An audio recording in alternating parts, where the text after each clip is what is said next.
Sobrang di ko pa mapaniwala. Maraming salamat sa suporta at sana patuloy yung suporta niyo sa akin. I think yan yung talagang pinaka nakakaiyak sa akin is when they play Lupang Hinirang or any like the national anthem and The Czech was already halfway out of his jacket when the entire stadium realized this wasn't a publicity stunt. This was real. $10 million. 4-1 racket. And every camera in the arena was pointed at one person, Alexandra Eala.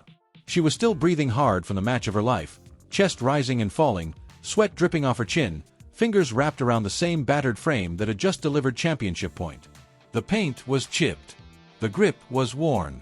The strings were slightly frayed. But in that moment, it might as well have been made of gold. Because a billionaire had just offered to buy it on the spot. And not just any billionaire. Sheikh Khalid al-Rashid, oil tycoon, tech investor, collector of islands and supercars, stood on the court like a man who had never once been told no. Beside him, his daughter Aisha clutched a tennis ball to her chest, eyes glossy with emotion. The crowd, which seconds earlier had been roaring in celebration, fell into a silence so thick it felt almost physical. Something bigger than sport was unfolding. And everyone could feel it. But to understand why this moment exploded across the world, you have to rewind about 15 minutes earlier, to when Alexandra Eala was still fighting for her life out there. Because this wasn't some routine final. This was war. Alexandra Eala had walked into that match carrying more than just a racket. She carried the weight of a nation. The pride of the Philippines. The expectations that have followed her ever since she became the first Filipino to win a junior Grand Slam singles title at the US Open. Ever since she left home as a teenager to train at the Rafa Nadal Academy in Spain. Ever since people started whispering, she could be the one.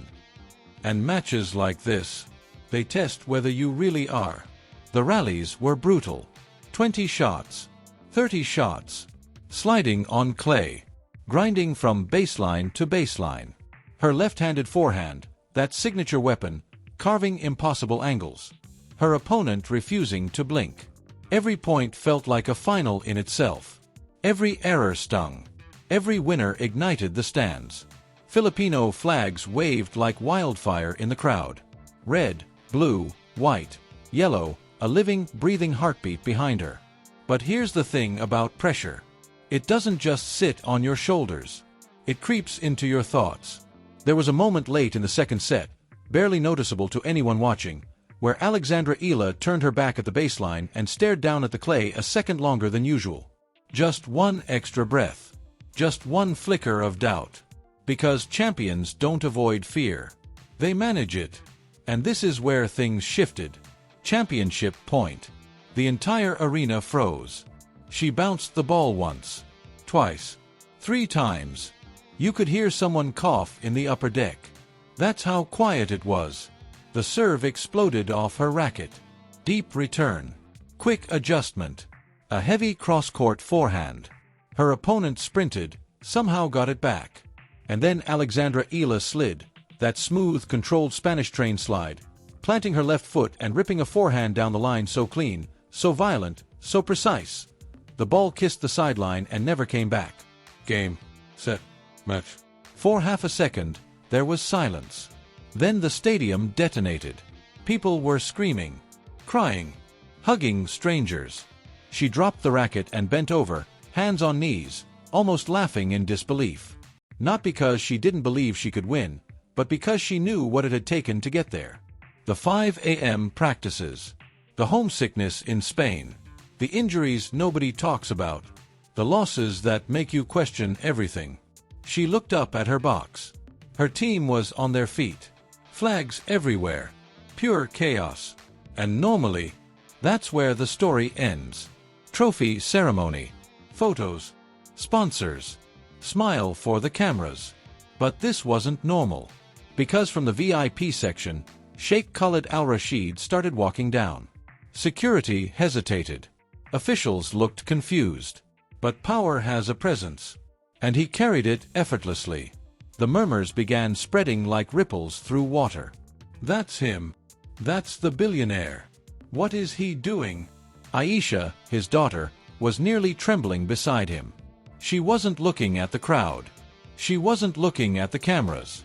She was staring at Alexandra Eala like she was staring at a dream made real. The sheik took the microphone. Protocol shattered instantly. He didn't speak like a businessman. He spoke like a father. He talked about how Aisha had posters of Alexandra Eala in her bedroom. How she tried copying her forehand for hours on their private court. How she begged him to fly across the world just to see her play live. How tonight, watching that final point, she whispered, "I want to be like her." And then came the offer. $10 million. Cash. Right now. For the racket still in her hand. The crowd gasped. Not politely. Not subtly. It was a raw, collective shock. $10 million isn't just money. It's freedom. It's security.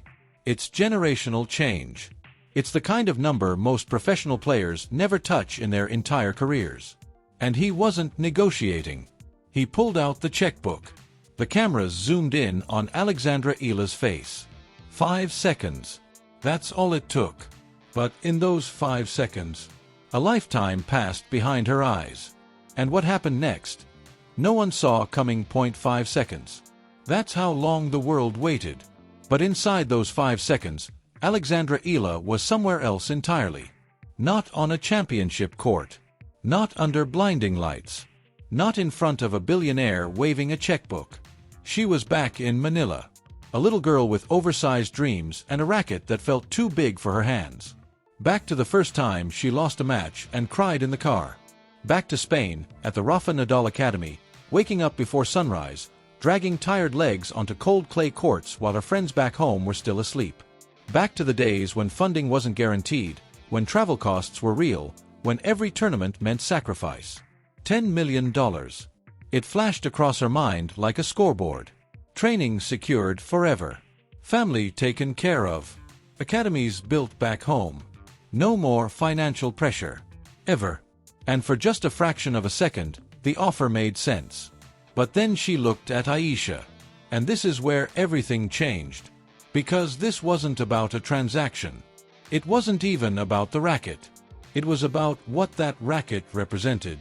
Alexandra Eala slowly lifted the microphone. Her hands weren't shaking.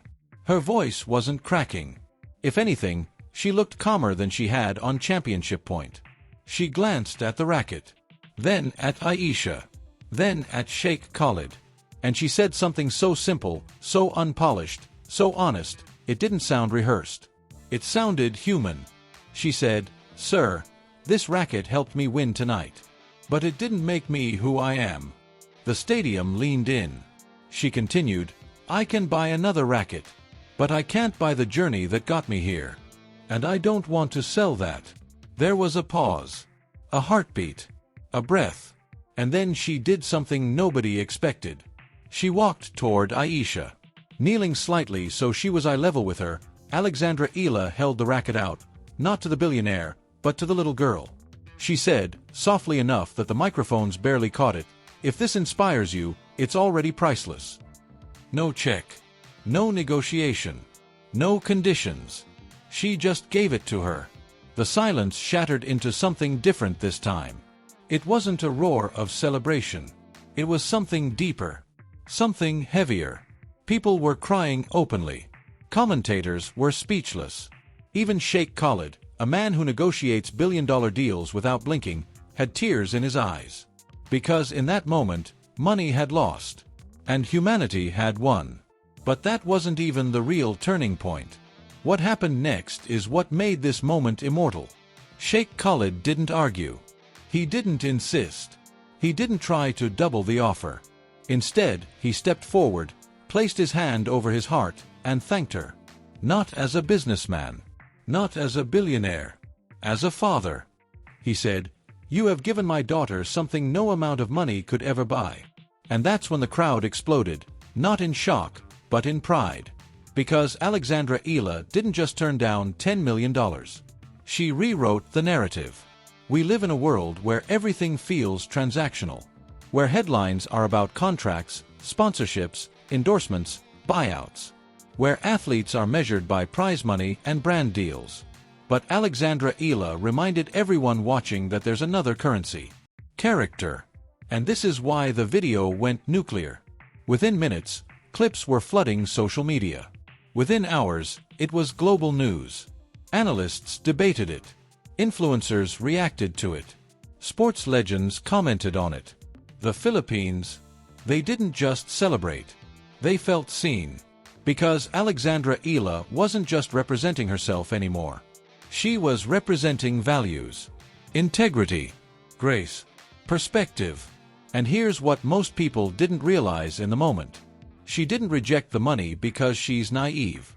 She rejected it because she understood something bigger. If she had taken that check, the headline would have been about the price tag. By giving the racket away, she made the headline about purpose. That's power. Sponsors noticed. Brands noticed. But more importantly, kids noticed. Young players around the world saw that success isn't just about what you earn, it's about what you stand for. And make no mistake, Alexandra Eala still has mountains to climb. Grand slams at the professional level. Ranking milestones. Injuries to navigate. Opponents studying her game. Pressure multiplying by the day. This moment didn't make her career easier. If anything, it raised the stakes. Because now, every time she walks onto a court, she's not just Alexandra Eala the tennis player. She's Alexandra Eala, the one who couldn't be bought. And that reputation, that's heavier than any trophy. But here's the beautiful part. She doesn't look burdened by it. If you watched her interview later that night, when asked how it felt to make her main draw debut in Melbourne, she smiled, that same grounded smile, and said it felt like another step forward. Not the destination. Just progress. No ego. No theatrics. Just hunger. And that's why this story isn't really about $10 million. It's about choice. Because let's be honest, if someone offered you life-changing money for something meaningful but replaceable, what would you do? Would you take the security? Or would you protect the symbolism? There's no shame in either answer. That's what makes this moment so powerful. It forces us to confront our own values. So I want to ask you something, and I want you to answer honestly. If you were standing there, sweat still dripping, heart still racing, and someone offered you $10 million for something that represented your journey, would you take the cash? Or would you do what Alexandra Eala did? Tell me in the comments. I genuinely want to know where you stand. And if this moment moved you, not just as a sports fan, but as a human being, show it some love. Because stories like this remind us why we watch sports in the first place. Not for the endorsements. Not for the prize checks. But for the rare, unscripted moments when character steps into the spotlight and refuses to blink. Alexandra Eala proved something that night. You can buy courtside seats. You can buy trophies. You can even buy headlines. But you cannot buy the heart of a champion. And here's the part nobody talks about. The next morning. Because the lights were gone. The microphones were packed away. The billionaire had flown back home. The viral clips were everywhere. $10 million trending worldwide. But Alexandra Eala still had practice. That's the reality of this sport. There's no pause button for viral moments. No emotional cooldown. You wake up sore. You tape your ankle. You stretch. You hit serves. And somewhere between warm-up rallies and recovery drills, it probably hit her. Life just changed. Not because she won a title, but because she chose something harder. See, turning down $10 million isn't heroic in the moment, it's heavy afterward. Because now you have to live up to it. Every match, every interview, every endorsement offer, every tough loss. And that's where true character gets tested. But this is where things shifted again. Instead of being distracted, Alexandra Eala looked sharper in the days that followed. More focused. Almost lighter. Because when you prove to yourself that money doesn't control you, pressure loses its grip too. Think about that. If you can look a billionaire in the eye and say no, what exactly are you afraid of on a tennis court? A big server? A hostile crowd? A match point down? Those suddenly feel smaller. And that's why insiders believe this moment might define her career in ways no trophy ever could. Not because it made her famous, but because it clarified who she is. Alexandra Eala is still climbing. Still learning. Still fighting for every ranking point. She hasn't won a Grand Slam at the professional level yet.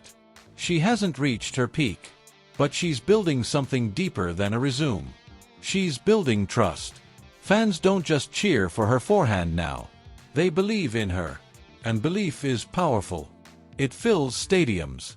It fuels comebacks. It carries you through 5-set battles when your legs feel like cement. But let's not romanticize this too much. There will be losses ahead. There will be matches where the forehand misfires.